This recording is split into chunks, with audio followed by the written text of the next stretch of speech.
All right, good afternoon, everybody. Thanks for coming. Last week I got a medal without having done anything, so now I've done at least one thing, and I'll try to continue today. So I'd like to tell you about how you can control a system. It's going to be a membrane system, a kind of hard membrane system, purely by geometry. You don't need external fields. You just need to play with geometrical quantities, which have basically an infinite range. So first of all, it's going to be about surfaces. And, you know, when we look at the world, we basically usually don't see into the bulk. We usually see things through their surfaces, which means surfaces are everywhere. They are 3D structures seen via their surfaces. When you go down to nanoscale structures, the surface to volume ratio grows. So the surface plays a very, very important role. We're always taking slices of 3D structures, confocal microscopy, etc., cartography, all of that. We'll be talking about membranes today, and membranes are also all over the place. They're fluid-like membranes. Those are the same as basically the systems that you consider of two-dimensional gravity, because it's a completely disordered-like system in that case. There are fluid and elastic membranes. We'll be talking about elastic membranes today. A fundamental string, which is one-dimensional, or polymer, sweeps out a two-dimensional world sheet, which is like a fluid membrane as well, can even have extrinsic curvature. The black hole event horizon is a two-sphere, and in fact is a beautiful model of the entropy of a black hole, which just considers the horizon itself, a membrane, as the basic object, and its entropy grows like the area. One thing I find really fascinating is when you make organoids, the reproducibility seems to be better when you just start with something flat in the plane and let it fold up or grow into 3D structures. I'd love to know if there's something deep behind that. This is just for fun. This is a surface and a four-dimensional gravity simulation, four-dimensional tessellation that was in mine. That was an astronomy picture of the day in 2002.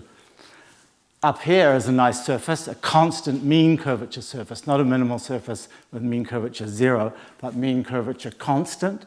And this is one that's called the twister, and it was discovered by Charles-Eugène Delaunay here in Paris. He was at the Observatoire de Paris, 1841. It's not Delaunay of Delaunay triangulations, which is Boris Delaunay. It's not Robert Delaunay or Sophia Delaunay. But Delaunay seems to be a good name if you want to do something important in life. The surface of last scattering in cosmology, when the universe first became transparent to photons, is the way we see cosmic microwave background. That's 400,000 years after the Big Bang, when the temperature was about 5,000 K.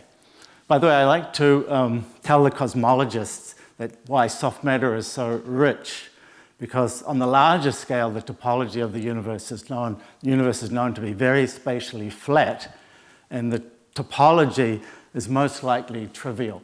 You can put bounds, in fact, on the possibility that the topology is toroidal. The shortest closed null geodesic has length more than 24 gigaparsecs. And here's just a mesh by Gego that I like. It's triangulation, tessellation of a surface, like a meter in size.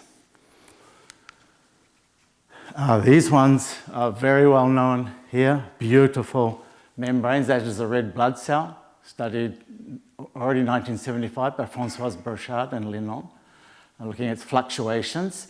This is when you extract the cytoskeleton, blow off the fluid membrane, extract the protein spectrum cytoskeleton from a red blood cell. You see an interesting topography. And if you blow this up, this is from Byers and Branton, 1985, this is 10,000 times magnification, Heimfield and Steck. If you blow it up 365,000 times, you see it's a beautiful triangular mesh of 70,000 triangles. So I think it's the most remarkable triangulation I've seen. And this cytoskeleton is attached to the plasma membrane, and the junctions are dynamical. So there's an elastic membrane, the cytoskeleton. There's a fluid membrane.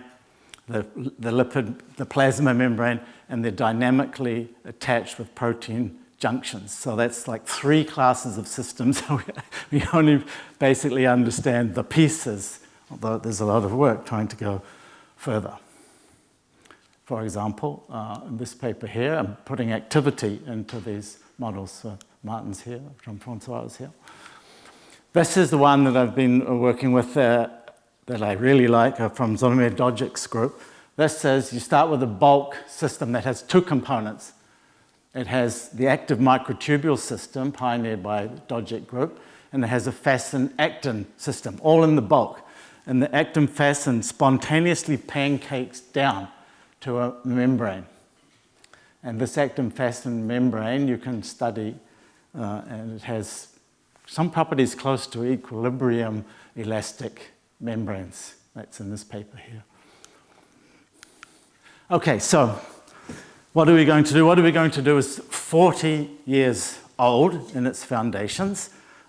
It's modeling in my case, I'm going to be talking about 2-dimensional metamaterials like graphene, but the model is completely generic. It's a coarse grain model of an elastic membrane, a surface that has 2-dimensional elasticity, say a shear modulus, and it has a bending rigidity, coupling to its extrinsic curvature.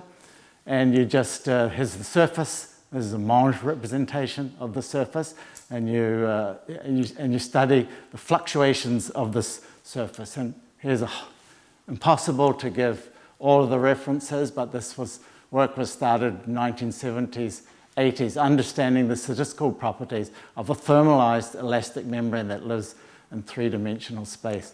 There's some reviews here. And just for fun, if you want to learn about soft matter, this is what I give all my students, Dijen and Bado's book on les objets fragiles. It's really beautiful. And you should read Jean-François' lectures, inaugural lectures here, Collège de France. Okay, so what is the model? The model is a membrane with stretching energy and bending energy. Very simple in principle. The bending energy is the same as I discussed last time.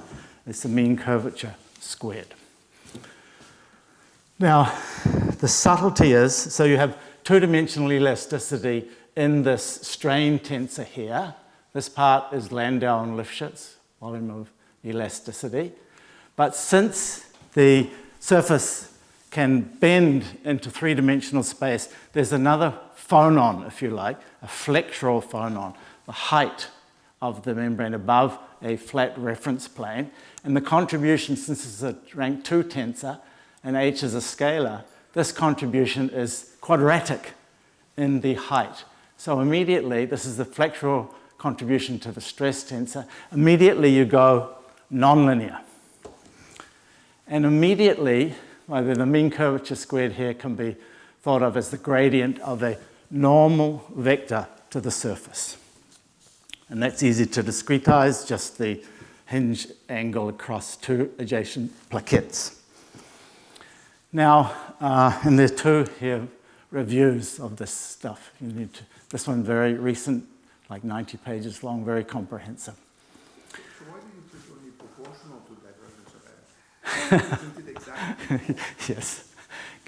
I would say, to understand it, it behaves as the gradient of n. I don't need, yes. It is, no, there's no factor there. Factors are out in front, so yes, equals. Or the covariant derivative tangent vector component. Now, this guy is a rank 2 symmetric, has 3 degrees of freedom, symmetric rank 2 tensor. So there's no way when the system fluctuates out of the plane that you can make this 0. Well, there's no way that the 2 regular phonon degrees of freedom can make this strain tensor 0. So that means automatically you induce stretching when you fluctuate out of the plane. And this couples this term to the bending energy term. So you have 2 coupled terms in a nonlinear system, which leads to a very, very rich field theory. Now, a fundamental object in our discussion is going to be a dimensionless parameter. It's the ratio of the cost of stretching to the cost of bending. I'm going to call this it's Foppel-Von Karman number. I'm just going to call it VK. It's something like a Reynolds number, but for membranes. Now, energy cost of sharing is a 2D modulus, which is an energy per unit area. I'm just calling it Young's modulus here. That's the one that actually comes out, but just 2D modulus, so you have to multiply by an area. That gives you L squared. And kappa, bending rigidity, is an energy itself, since the mean curvature squared term is scale invariant.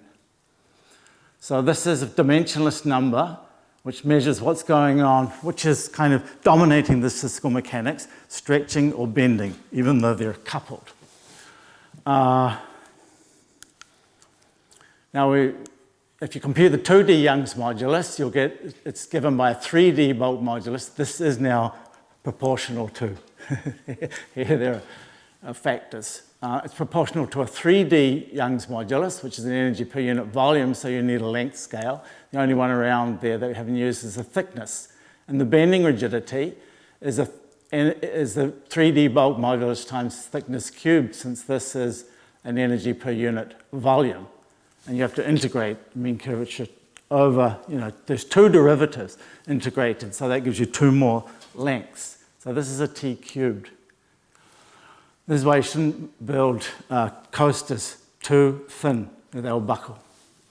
So this means when you compute this von Karman number, the bulk modulus, 3D bulk modulus, completely cancels between these two terms. And you're left with L squared from Y. 1T cancels out, L squared over T squared, L over T squared. So the system is purely controlled by geometry. You can vary thickness, or thickness may come with the system, and you can vary its size over an infinitely large range of scales and vary the fundamental dimensionless constant governing the behavior of this system. Any questions? Okay, that's all well known. The coupling of stretch and bend, as I said, gives rise to nonlinear stretching, and the consequence of that is that there's a long-range coupling between a piece of Gaussian curvature at one point in the surface and a piece of Gaussian curvature at another point in the surface. What you can do is integrate out the phonons, since they're Gaussian, and you're left with an effective Hamiltonian or free energy for the system, where the bending rigidity term comes back, but you get induced this nonlinear stretching term from the coupling, from the fact that when you bend, you have to stretch. There's some cost in the stretch energy. This long-range interaction between these kind of spin-like normals goes as Laplacian squared, so it's very long range, x to the fourth log x. So this piece of Gaussian curvature knows about this one over here. And the ultimate consequence of that is that the system, even though naively is two-dimensional, has a long-range orientationally ordered phase, a kind of ferromagnetic phase for the normals. Back to that point in a minute. Yes? So this is different from the Helmholtz calculation that renormalizes the bending modulus. Are you assuming that the membrane is solid here? No, the bending rigidity is renormalized. It's also renormalized, but not as square. Oh, no. Square is eta. No, eta, some exponent eta. We'll come to that. It's the same as Helmholtz. The consequence is that the bending rigidity also renormalizes, it's scale dependent. And the basic reason is, this is a demonstration due to David Nelson that I'm sure many of you have seen, but for students, it's still worth seeing. If you take something thin like paper, its so floppy to bending it cannot even support its own weight. But a caricature, and it's impossible to stretch. But a caricature of a thermalized configuration of such a membrane might be something like this. It has corrugations in it. You know, corrugations in cardboard stiffen it in one direction. But this has isotropic corrugations. Every which way you look, it's corrugated. And now it can support easily its own weight, and furthermore, you can stretch it. And so the bending rigidity is a result of a normalization group calculation. I'll give you a few more details a bit later, but I want to give you the broad picture first. The result is that bending rigidity grows as the length scale to some exponent, an exponent of a fixed point of this system, an infrared fixed point. We usually call it Foppel-von Karman point. This exponent is order 0.8, big. Meanwhile, growing with system size. Meanwhile, the elastic modulus drops with system size. You saw it is now possible to stretch that membrane. So this means simply by varying L in some units, which we'll come to, very important, in some units, you can get any bending rigidity in any modulus you want. So you just tell me, instead of making a billion different materials, you just tell me what bending rigidity you want, what shear modulus you want, and you just make it that size. And we're going to use very nice material, say graphene. Now, just take the reason two-dimensional metamaterials are interesting is that they're atomically thin. So we're doing the best possible thing we can do in terms of thickness. And you can make them big, microns, bigger. And then even so 10 microns, say, a graphene strip will give you a huge, the thickness for graphene is angstroms. Okay? So that gives you many orders of magnitude, 9 orders of magnitude or so, to work with in controlling these elastic and bending moduli. All as a result of the long wavelength fluctuations of this membrane. Doesn't really depend on its microscopic structure. The actual, yes? Yes? Why is the normal order not long range? I thought It is. it is long range. Yes, quasi-long range, and that's that long range interaction between normals. What's long range or long range? It's quasi-long range. Depends which correlation function you look at. Yes. It's long range. It's long range. Yeah. But there are power. Yeah. So the phase diagram for this system is the following. This behavior I've been telling you about is controlled. This is the Foppel-von Karman fixed point. We call it T star here. It's an infrared attractive fixed point, which means things flow to this point that controls the entire critical ordered phase of the system. High enough temperature, the system can disorder at this is a fixed point with a relevant direction, so you have to tune to this point, and the system then can disorder by crumpling, where the normals are disordered. Here's a picture of the extended phase. People call it flat phase, but it's not flat. As you can see, it's rough. There's a picture of the crumpled phase. Now, when we think of ferromagnets or two-dimensional systems with thermal fluctuations, we usually decide that that is the lower critical dimension of the system, and it will always be disordered. A two-dimensional ferromagnet has no long-range ordered phase. So what's going on there?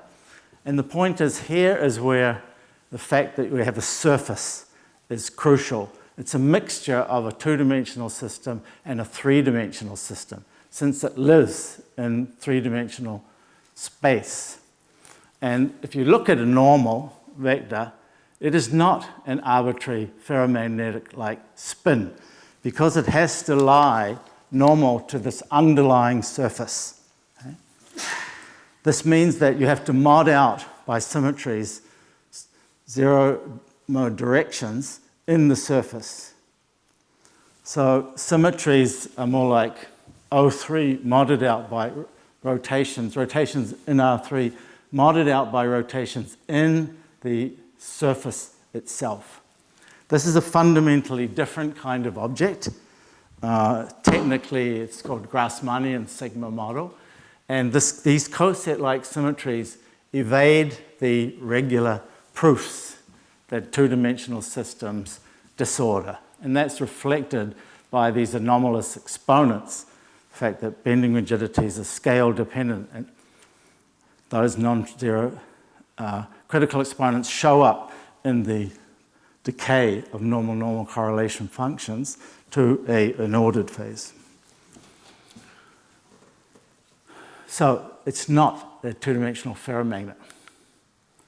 Now, so we're going to move to taking graphene as my prototypical surface, and you'll see why in a minute.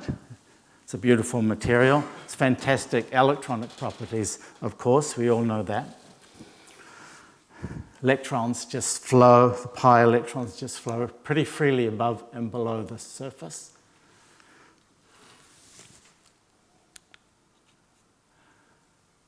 Now, let's look at the thermal fluctuations for graphene.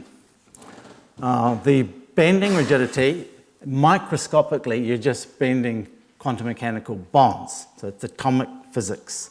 So you're at electron volt scales. Microscopic bending rigidity for graphene is in fact 1.2 electron volts. Notice that you can do room temperature experiments with this system that I'll show you. So notice that room temperature is 1/40th of an electron volt, right? So this is 50 kBT. And when I first saw this, I thought, well, as most people would, that thermal fluctuations are completely, you would be insane to think that thermal fluctuations could play any role in this system, because you have a Boltzmann factor of e to the minus 50. But this is simply not true, and that's because you have basically an exponentially large number of fluctuations, all of the configurations of this kind of thermalized corrugated membrane that you have to integrate over.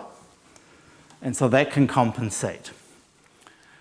And then remember, the free energy is controlled by not just the internal energy, but by this entropic factor.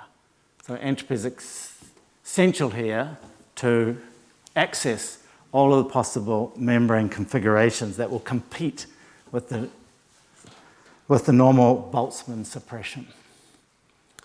That's one factor.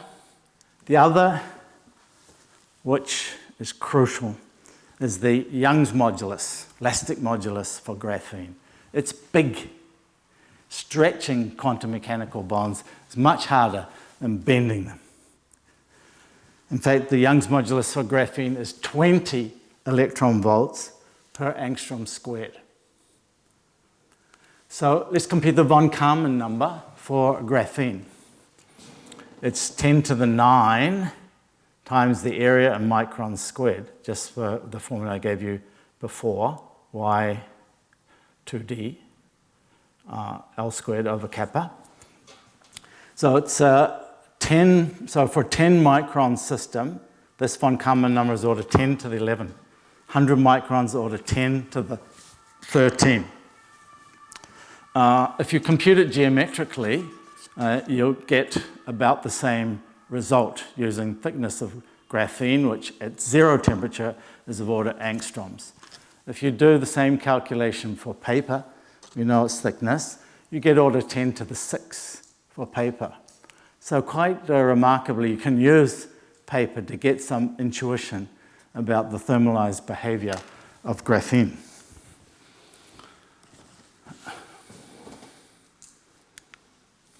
Now, when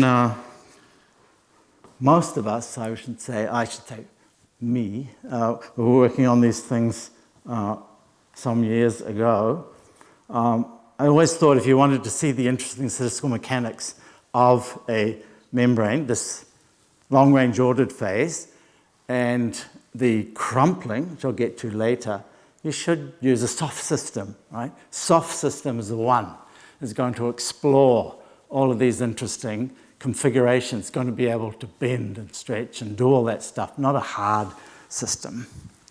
Well, let's look at that a little bit more carefully.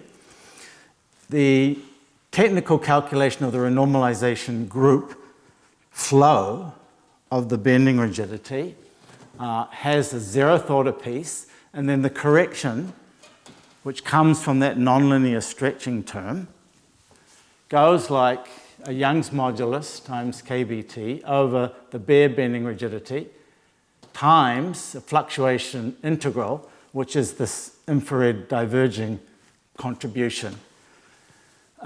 So here, I should write L squared here, kappa at L. There should be big L squared here.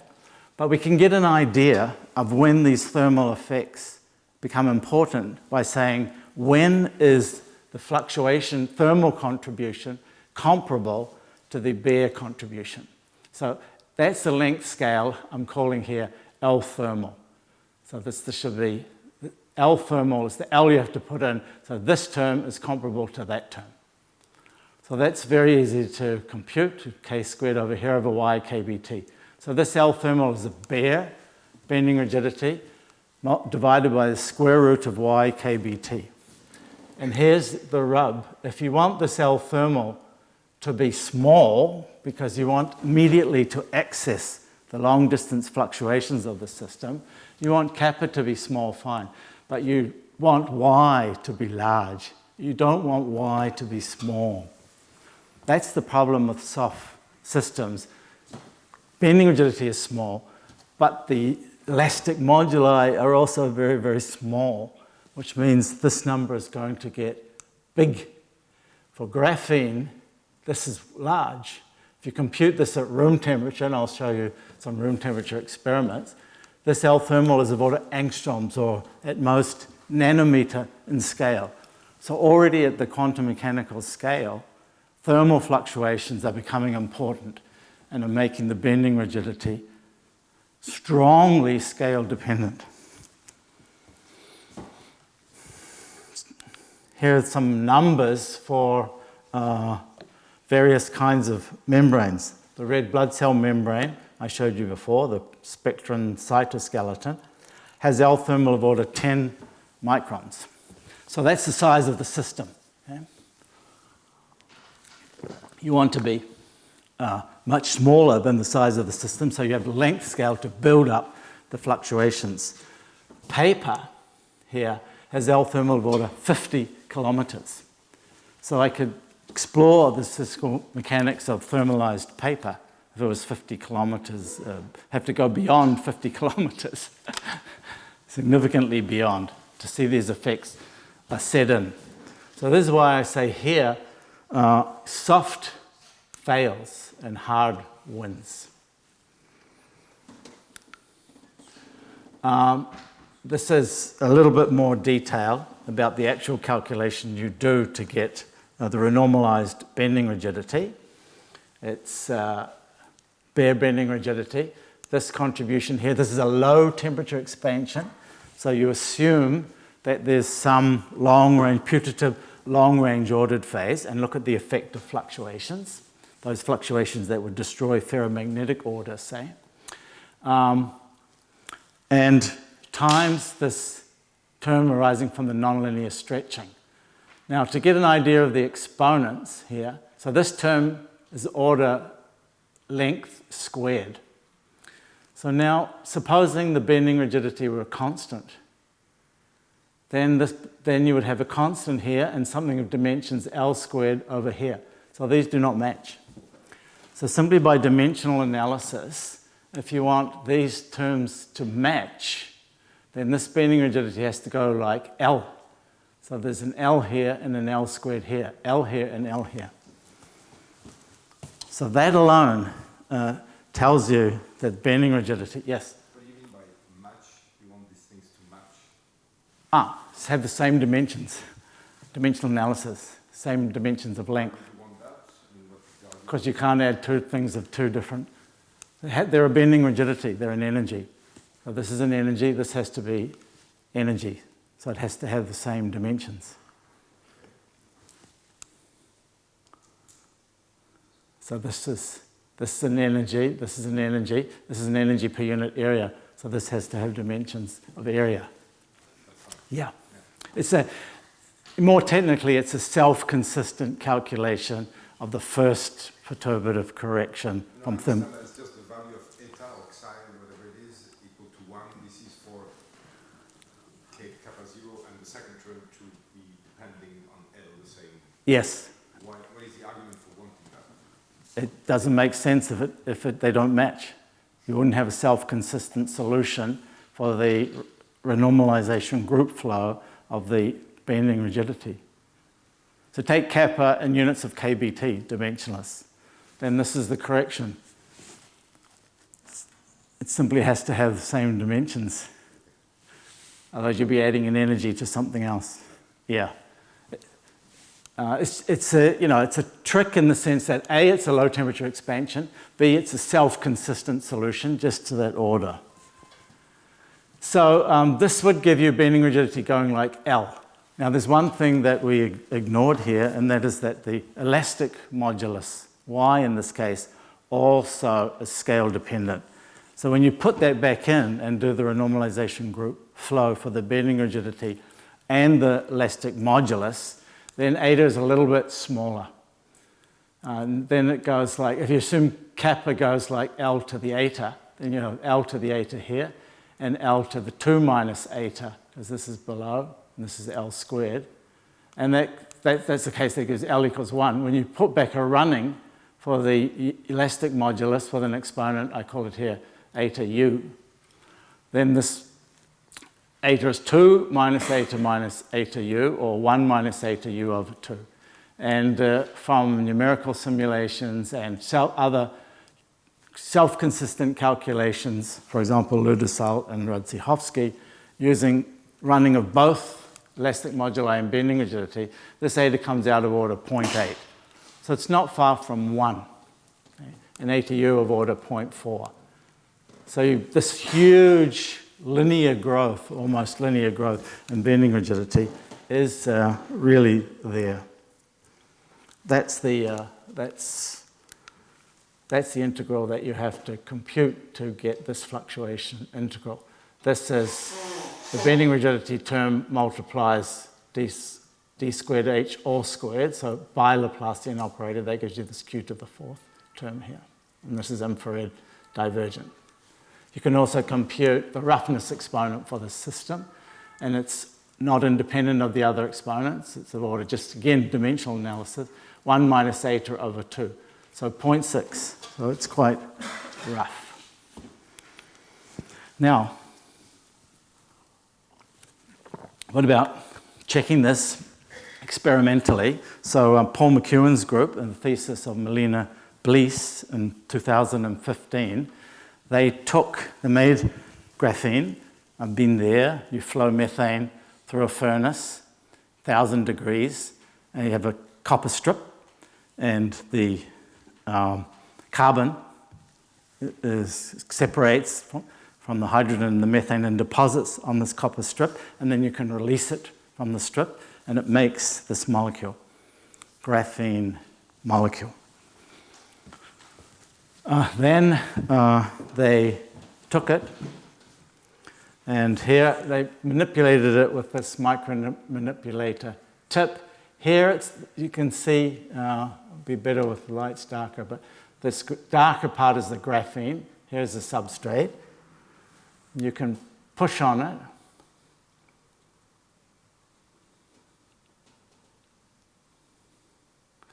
It looks basically like pushing a piece of paper or, you know, a sheet or something like that. And you can do this thousands of times. You can come back again. Those are the folds, those are the roughness, and it stays intact. You go back and forth, back and forth. You can also measure the electrical conductivity at the same time, and basically does not change because the electrons are able to flow over rough topography quite easily. That's a simple statement of what actually goes on. There's more complicated things, but the first order conductance barely changes, whereas the physical properties are dramatically changing. But yes? When you release the force, it seems that there is some dynamics of retraction. Sure. It doesn't follow what causes this. Elastic, relaxing. Or is that, if it's purely elastic, then it would just follow the tip. It doesn't seem to follow. Let's have a look. Oh, I've got to go back. Takes a while to get started.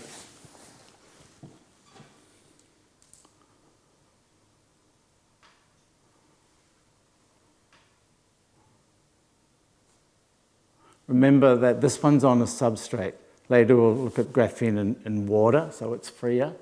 So the substrate will play some role. It seems to be following it to me. It's this whole grey part. But anyway, there's a complex elastic relaxation process as dynamics would be interesting to study. Thanks, yeah, good question. Yes? Do you know why it's different, fundamentally different from paper, and it's reversible here and not for a sheet of paper? Is it plasticity? Is it... There is still those six orders of magnitude to work with. So the bending rigidity is relatively small here. You just think of the thickness again. It's the 3D modulus, bulk carbon molecule times angstroms cubed. So in actual values, you have small bending rigidity. I think that's the reason. You can do similar experiments, though, with paper, and I may have time to show a bit of it later. Here is graphene strips going across. This is a pad that's manipulating it, and the graphene strips are going across here. It might be hard to see here, but you can make them of all different widths. And you can make all kinds of structures with this stuff. Like this is the gold pad, usually gold pad they use. You can make structures like this. They actually made these with graphene.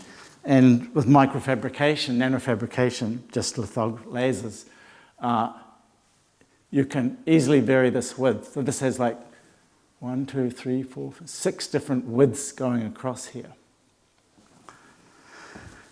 But then what they did is they released this graphene into water, okay? Room temperature. And they measured the bending rigidity. There are 2 ways you can do that. You can do the classical way of Galileo. You just have a diving board and you have put a weight on the end and it bends down, and you measure the spring constant and you back out the bending rigidity just by a length factor. Okay? That's one way. A better way is to put the thing on its side so gravity doesn't play such a role, and then you bombard it with light. Okay? And then you can just look at the fluctuations of the system and use, fluctuation dissipation theorem to extract the stiffness, the bending rigidity. So they had the 2 different ways of measuring it. And this is their result here. They find a bending rigidity that's of order 70,000 times the zero temperature value. So, 70,000 electron volts. Here's the distribution, and here's kappa up here. Instead of 1, that's the microscopic value. It's here between 10 to the 3 and 10 to the 4.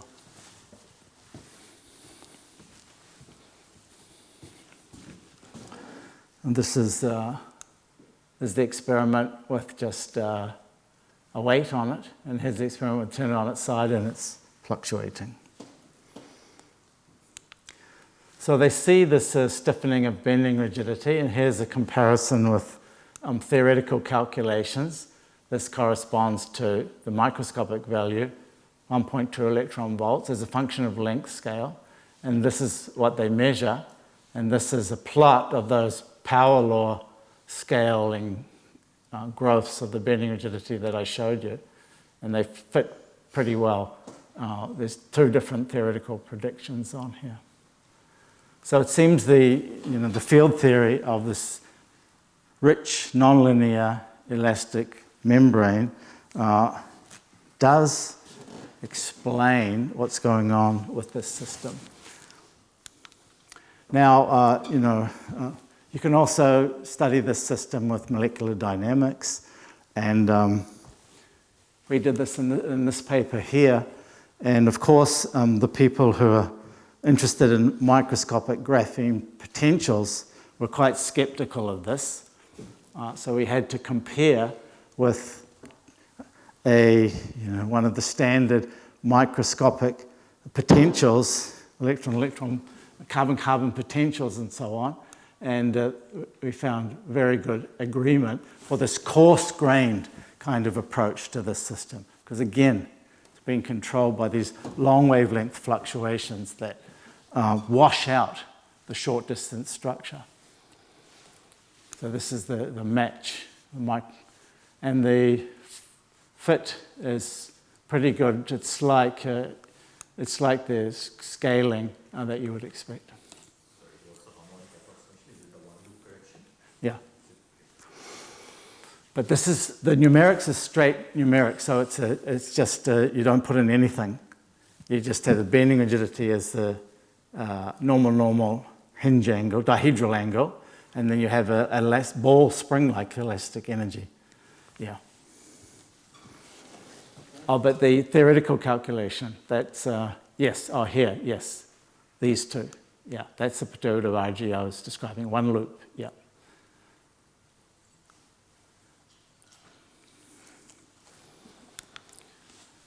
Now, there's other interesting physics in this system. The one I probably like best was discovered by my student, Duan Wan. She's tenured professor of physics at Wuhan University now.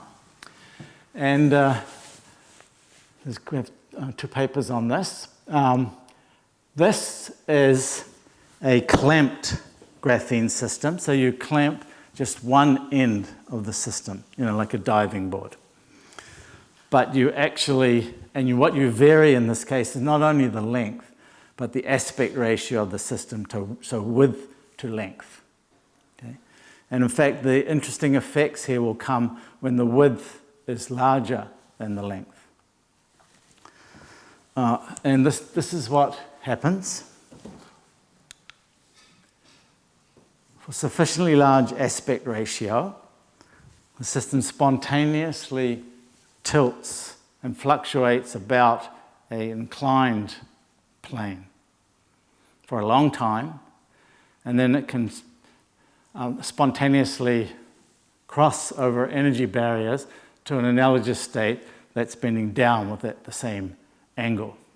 So it's a two-state-like system for a long time, depending on how deep you are into this tilted phase. For a long time, it looks like it's violating, reflection symmetry in the plane, like an ammonia molecule. But it also explores the inverse state.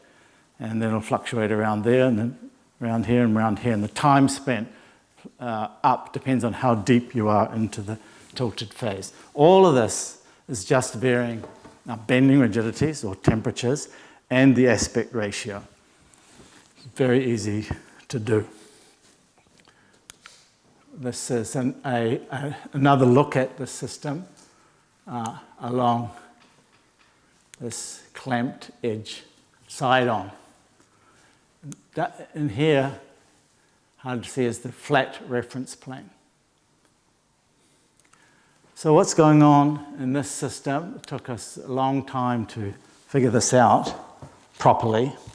The basic, most important takeaway point is that you have to use the right reference frame to understand the physical mechanics of this system.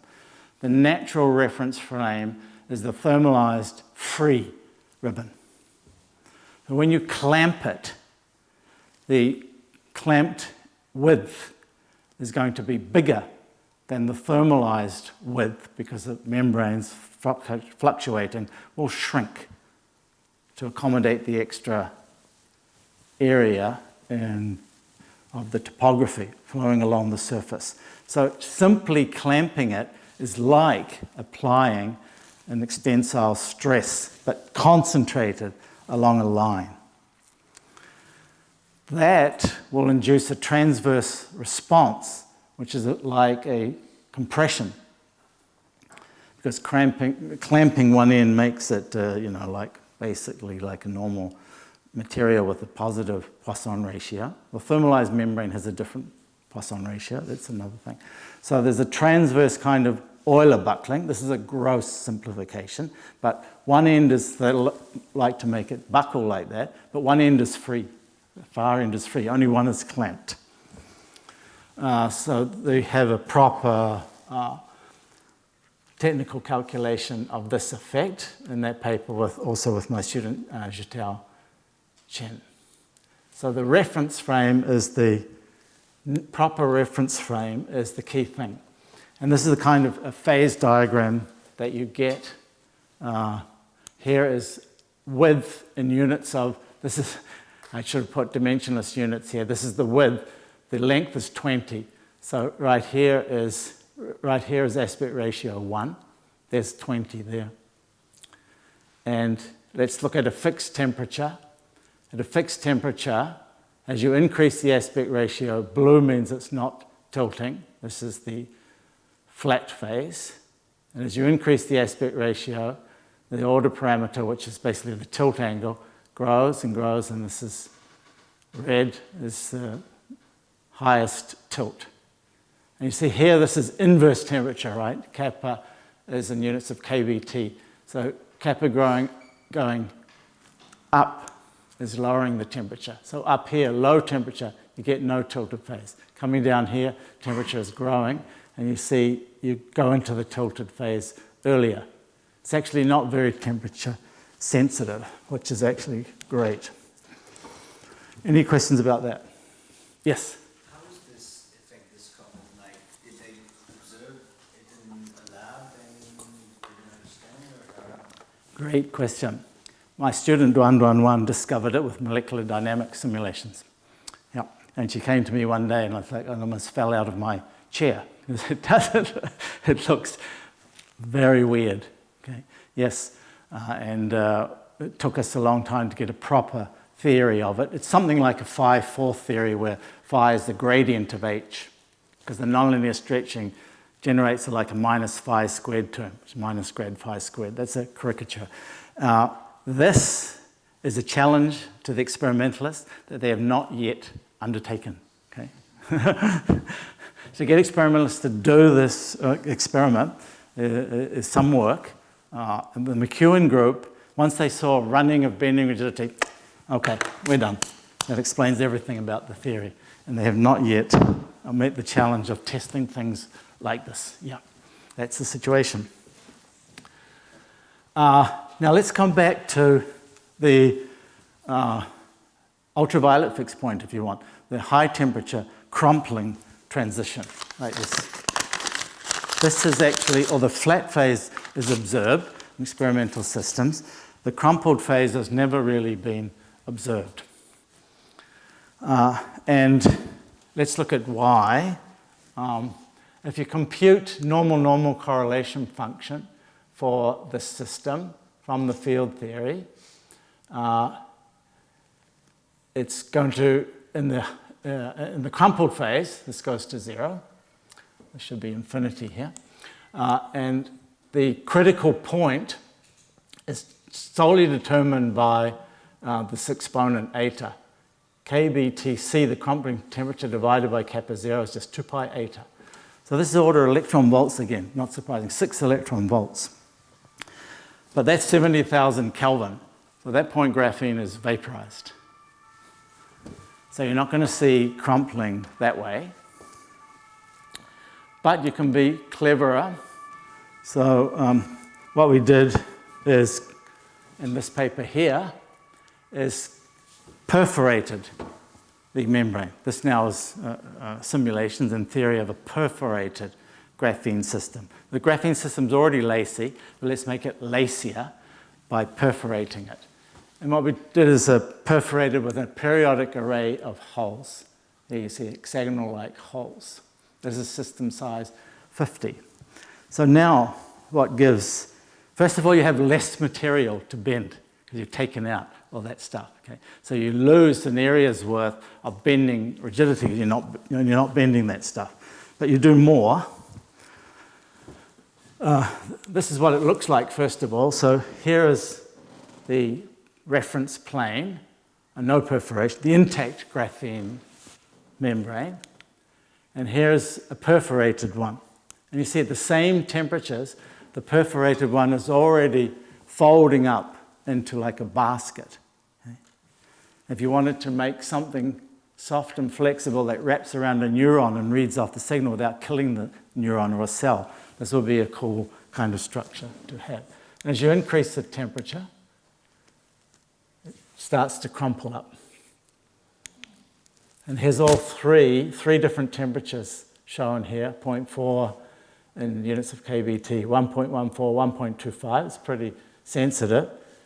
Already at low temperature, it's folding up into interesting structures you'd like to study. Here's it's on the way, basically, to crumpling. And here it's crumpled. Now, you might say, well, this is pretty artificial. Does it depend on how you remove the holes, all this kind of thing? At least for periodic arrays of holes, we found that it doesn't depend on what kind of holes you have. It only depends on the fraction of area that's removed.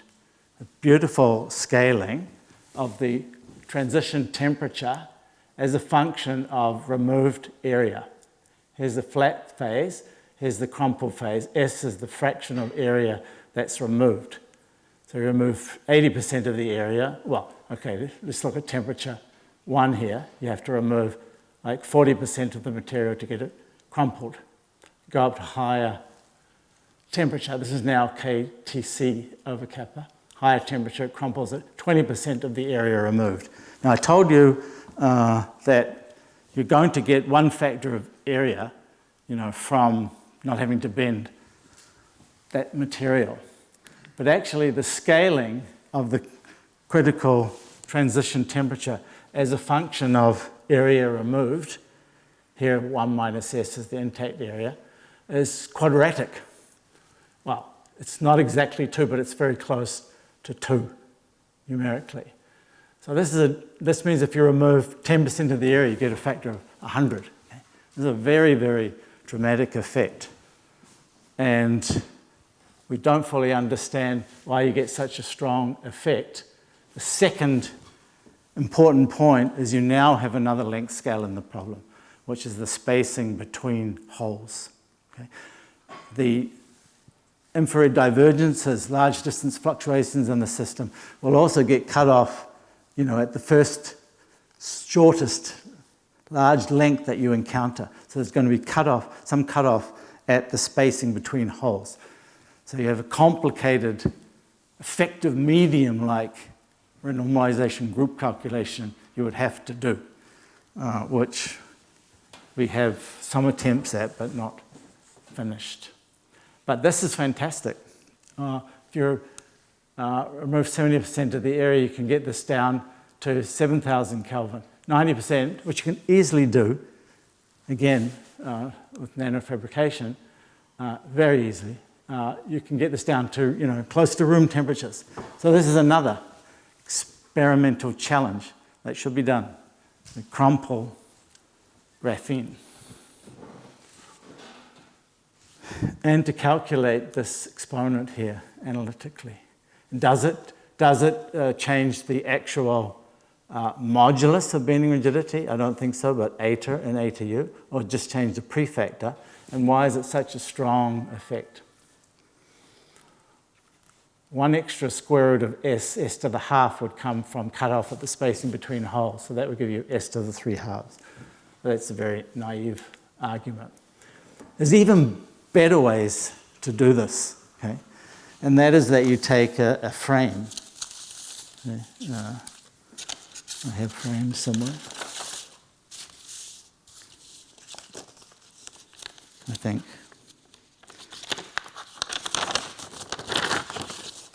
Well, here's a Kurigami spring they actually made also. And see a very soft, elastic response for this system. If you take a frame, then you're only bending this stuff here. And here's some work we did looking at the fluctuations of a frame. It has interesting defects, partial discrimination defects at the sharp corners. You get structures like that, starts to fold up and crumple at quite accessible temperatures. Here show the distribution of strains and defects as the system folds up. And it actually folds kind of sequentially. It's a bit like folding paper. It folds in half, roughly, then folds in half again and half again. The most naive way you could think of folding a system like that. Even better is a kind of membrane ring, what would be a ring polymer, but where it's a membrane running around in this square-like or closed frame-like structure. It's quite different from a polymer ring because in here you have this membrane that's 2D elastic material. And as you make it, you look at the aspect ratio here is the width divided by the length. This is W. Units of L is 100. And as you make it thinner and thinner, it starts to crumple. And you can quite easily compute the point, the aspect ratio or width at which it crumples. It's where its persistence lengths becomes of order the system size that you can compute. It's the width divided by the length times the renormalized bending rigidity for the width, because it's this stuff here. This is the membrane that's crumpling, if you want. So it has a running modulus, but controlled by its width here. So it's kappa renormalized at W divided by KBT. So for a 100 nanometer width frame like this, L is 50 microns, it should crumple. This is very, very easy to do. These are within the feature sizes of nanofabrication. They already have structures of this width. So you just have to puncture a big hole in here, and you should be able to see this crumpling. Now, challenges.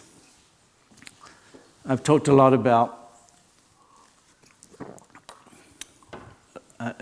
material elastic properties for this system. Yes? Has the crumpling transition been observed with other things than graphene? No. No experiments? There are experiments that have claimed it, but it hasn't held up. You wouldn't consider that as showing that there is a crumpling transition? No, I don't think. There were experiments with the cytoskeleton, Yeah. blood cells and stuff like this. Yeah. No, they don't see the crumpled phase. And one of the reasons is self-avoidance is going to play a role in suppressing crumpling. And that's one of and self-avoidance is shown to be relevant, for, it's done in terms of a large embedding dimension expansion. So, Fleury-like calculations and so on. So for bedding dimension less than like 219 or something, self-avoidance is relevant. That's one of the beauties of this perforated system.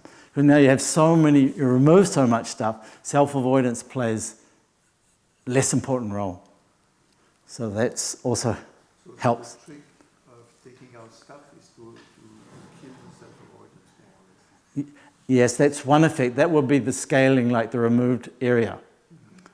But the other thing is that since you have a cutoff at the spacing between holes, or one cutoff in that divergent integral, fluctuations, the bending rigidity in between the holes doesn't have as much length to grow.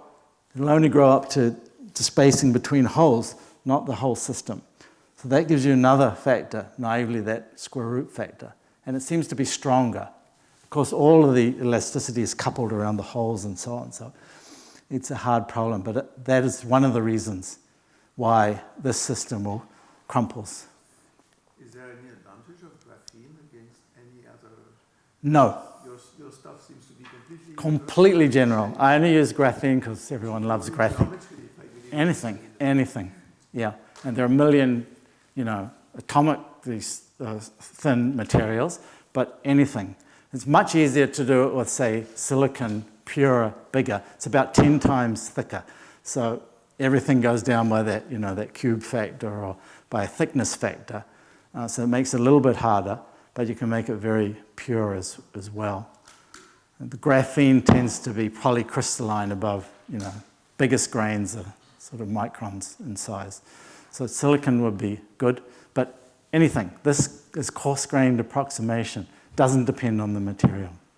Yeah, so that's why it began two-dimensional metamaterials or any two-dimensional material. It's kind of strange because already the spectrum cytoskeleton is lacy, right? It's already perforated. It's all, there are holes everywhere. And that's good actually because fluid flows right through those holes. There's no real effect of the small hydrodynamic effect of the water that it's in. But, so just make more of them. Yeah. So if you had, you could do it with, I talk to people, you could maybe do it with a DNA membrane. So, very, very small, bigger holes. Yeah. Maybe if you, for a twisted system where you get the moire pattern of the bigger effect of the cell size, lattice spacing, I don't know if that would do it. Could you engineer a membrane using origami or stuff like this? Easily. So we did it with paper, with Itai Cohen. I haven't shown you that here.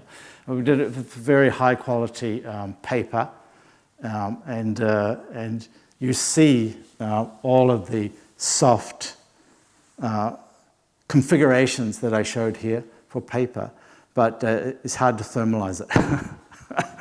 We've only done that at 0 temperature.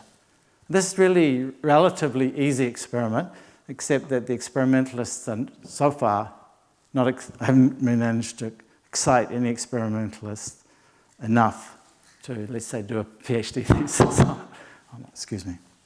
Yeah, this should be done. Could you simulate effective temperatures with, I don't know, what, turbulent gas or something? What? A what? Paper, could you make an effective temperature by using something else? Yeah. Has that been done? Or? Well, what do you want to change? I'm not sure. I want to take air which is turbulent to create large fluctuations. Could it fold? Or? No, we haven't done that. But turbulence is interesting because the crumpled phase is the analog of turbulent phase, because that's a low viscosity phase, and here that's played by the role of low bending rigidity. Bending rigidity multiplies the highest derivative in the theory, which is fourth order in this case, just like viscosity multiplies second order derivative. So this is perturbation theory with the differential equations where the highest derivative term is a small parameter multiplying it. But it's exactly like the turbulent phase. Now putting it in I think you mean some kind of external noise other than thermal, right? Putting external noise Yeah. would form it. Yeah. I did a calculation with actually Aditya Mahadevan, who's at KITP for 6 months as a graduate fellow. He did a RG calculation with power law-like noise, long-range noise. And the exponent of the power law, there is a fixed point. And the exponent of the power law shifts these exponents by exactly what you would expect. It adds up. But I don't know any system with that kind of colored noise. Yeah, but something like, I would hope something like you're describing might do it. Yeah. The same thing is, that's why I'm also excited about that Dogic system I showed you at the beginning. It's work of Itamar Coleman and Colvin and John Berezhny and Suchvik, Ray and Zvonimir's group. When they brought it to me, I said, oh, as you can see, triangular membrane there. It looks like the red blood cell cytoskeleton. You can triangulate it. It has the right coordination numbers and everything, and it's got the right thickness and so on. But that system is driven by the active pneumatic microtubule system. That's the noise embedded in a different kind of extra active noise, and that's where your work, Martin's work, active like membranes becomes very relevant. Hard for me. But yeah, you can add extra noise, which is again geometrical. I mean, it doesn't involve magnetic fields or electric fields or light bombarding the system. So it's quite powerful. Yeah, yeah. But graphene was just to put a face on the system. In fact, you can probably do better with materials that have a higher Young's modulus, for example.